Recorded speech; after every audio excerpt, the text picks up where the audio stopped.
I saw in my vision by night.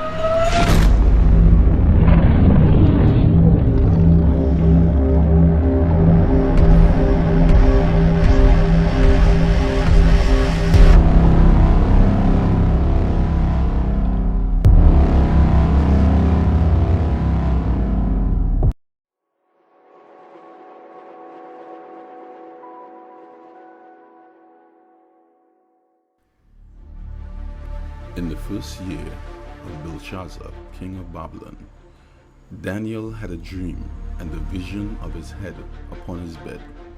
Then he wrote the dream and told the sum of the matter.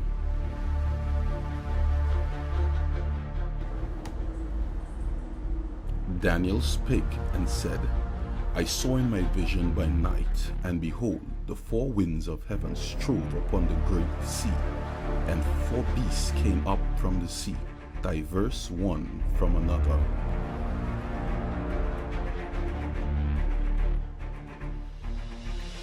The first was like a lion, and had eagle's wings. I beheld till the wings thereof were plucked, and was lifted up from the earth, and a man's heart was given it.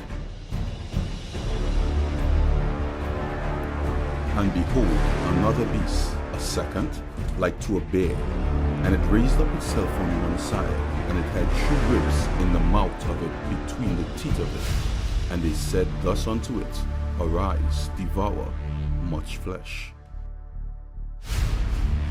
After this I beheld, and lo, another, like a leopard, which had upon its back four wings of a fowl. And the beast had also four heads, and dominion was given to it.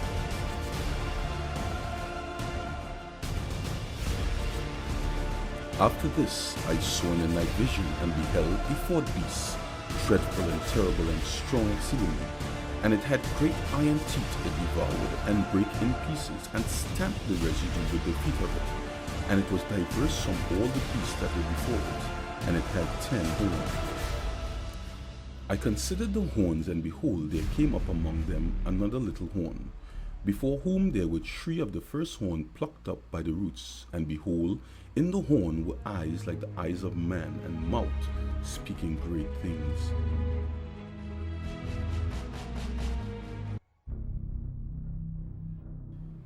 The lion, the bear, the leopard, and another beast that is so terrible that there is no animal in the animal kingdom to describe its ferocity. What does this all mean? And does the Bible give us the explanation to these beasts?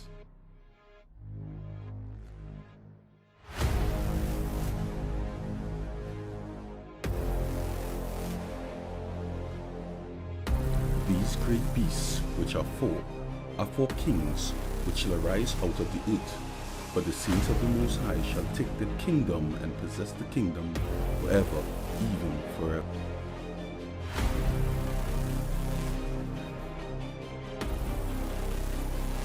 And he said unto me, The waters which thou sawest, where the horse sitteth, are people, multitude, nations, and tongue. Nebuchadnezzar's dream and Daniel's dream are parallel, whereas each dream denotes successive kingdoms that would rule the world till the coming of Christ. The Bible states that these beasts came up from the sea, which points to a vastly populated area, or the then known world. If these inferences are true, then we can conclude that the head of gold and the lion are the same kingdom. But can we prove this from the Bible? Let's see.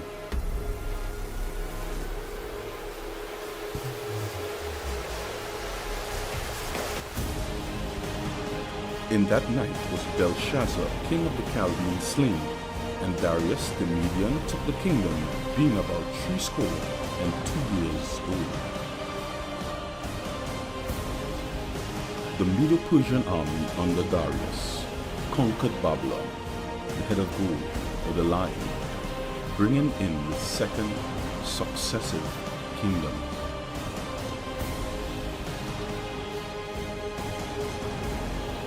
In the third year of the reign of King Belshazzar, a vision appeared unto me, even unto me Daniel, after that which appeared unto me at the Then I lifted up my eyes and saw, and behold, there stood before the river a ram which had 2 horns, and the 2 horns were high, but the one was higher than the other, and the higher came up last. I saw the ram pushing westward and northward and southward, so that no beast might stand before him, neither was there any that could deliver out of his hand. This, Daniel's second dream, sheds light upon his first dream and illuminates Nebuchadnezzar's dream. And as I was considering, behold, an he-goat came from the west on the face of the whole earth, and touched not the ground, and the goat had a noticeable horn between. And he came to the ram that had 2 horns, which I had seen standing before the river, and ran unto him in the fury of his power.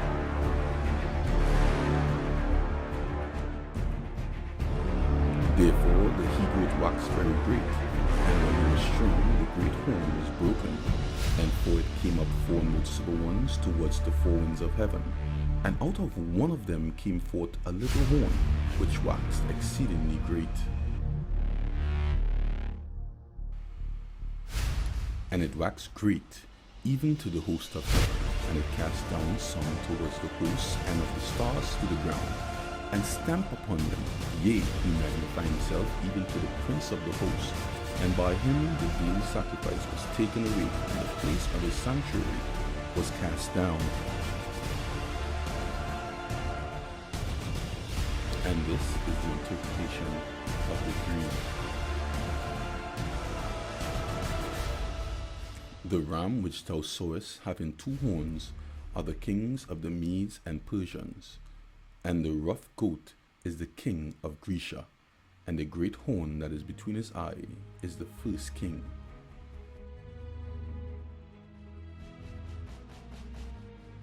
Thus the Medo-Persian Empire was to be conquered by Alexander the Great, the 3rd world power. But his success was short-lived, as he died at a premature age, and his 4 generals split his kingdom into 4. Now that being broken, whereas 4 stood up for it, 4 kingdoms shall stand up out of the nation, but not in his power. Thus we can conclude that these 3 dreams parallel and add great prophetic meaning to each other. Nebuchadnezzar's dream of the image, the head of gold, the chest and arms of silver, the thigh of brass, represent 3 successive kingdoms that would rule the world. Daniel's dream, the 4 beasts, the lion, the bear, the leopard, Babylon, Medo-Persia, and Greece, the ram and the he-goat, Medo-Persia and Greece. But there was one kingdom left out, the kingdom in Nebuchadnezzar's dream represented by the legs of iron, and feet of partly iron and part potter's clay. In Daniel's dream, it was represented as the 4th beast, the indescribable beast, which in turn had 10 horns, and out of those 10 horns came a little horn. Is the 4th kingdom reigning now? For it is during the reign of the 4th kingdom that Christ puts in his appearance, and the saints reign forever and forever.